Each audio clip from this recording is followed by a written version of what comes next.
Ako si Jade Buhoy, hatid sa inyo ang mga pinakamainit na balita sa bansa. Dito sa News Force. Sa ulo ng mga balita, pinakamataas na bilang ng mga pasahero ng MRT3 umabot na sa kalahating milyon. DOTR binalaan ng mga nagbebenta ng beep cards sa online selling platforms. Kongreso sinadya umanong hindi ilagay ang salitang postponement sa BSKE law ayon kay Attorney Makalintan. NBI arestado ang 3 Pinay OFW na may pekeng dokumento sa NAIA. DOC nasabat ang higit sa 600 milyong pisong halaga ng ipinuslit na sigarilyo mula China at Vietnam. PCG rumesponde sa mga pasahero matapos ang muntikang pagtaob ng MB Pilipinas. Patas at pantay na balita, komprehensibong ulat para sa pulso ng masa. Ito ang News Force.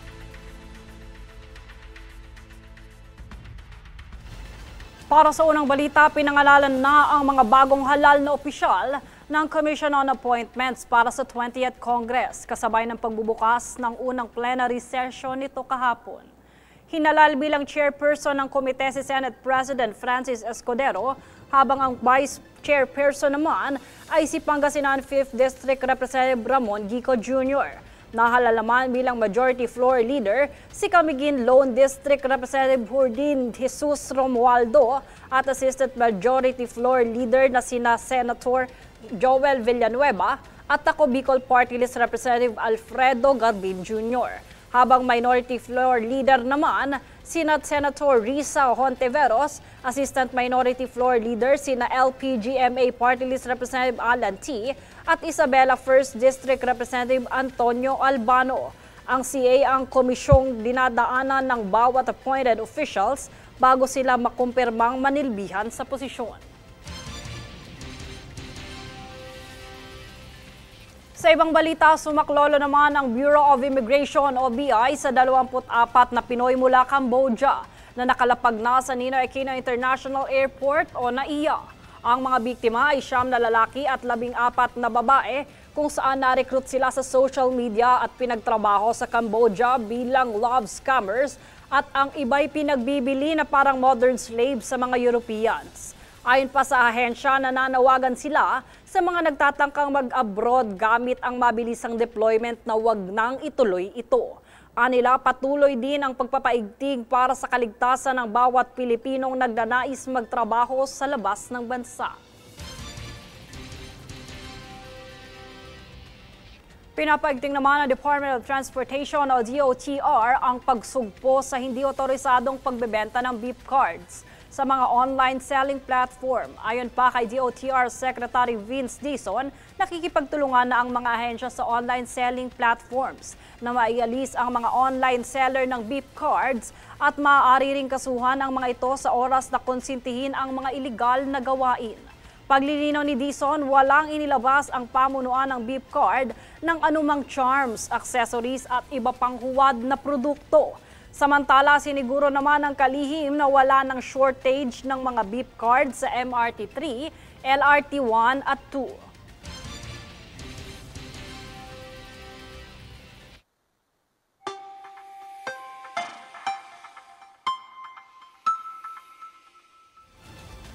Sa ating ulat panahon, namataan ang pinakabagong low pressure area o LPA sa kanlurang bahagi ng Dagupan City, Pangasinan, habang sa nauna na lamang ang LPA naman sa Patnugan, Quezon.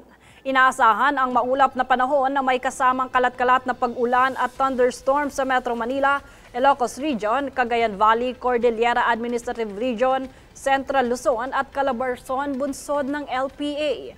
Samantala, makakaranas naman ng isolated rain showers at malakas na hangin o thunderstorm sa Visayas, Mimaropa, Bicol Region, Zamboanga Peninsula at Northern Mindanao, pati na rin sa natitirang bahagi ng Mindanao bunsod ng habagat. Susunod sa News Force. Pag-update sa anti-espionage law at foreign infiltration incident tinalakay sa Senado.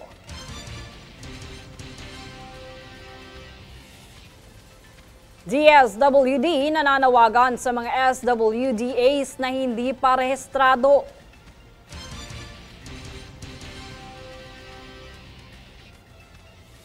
Kongreso sinadya o manong hindi ilagay ang salitang postponement sa BSKE law ayon kay Attorney Makalintal.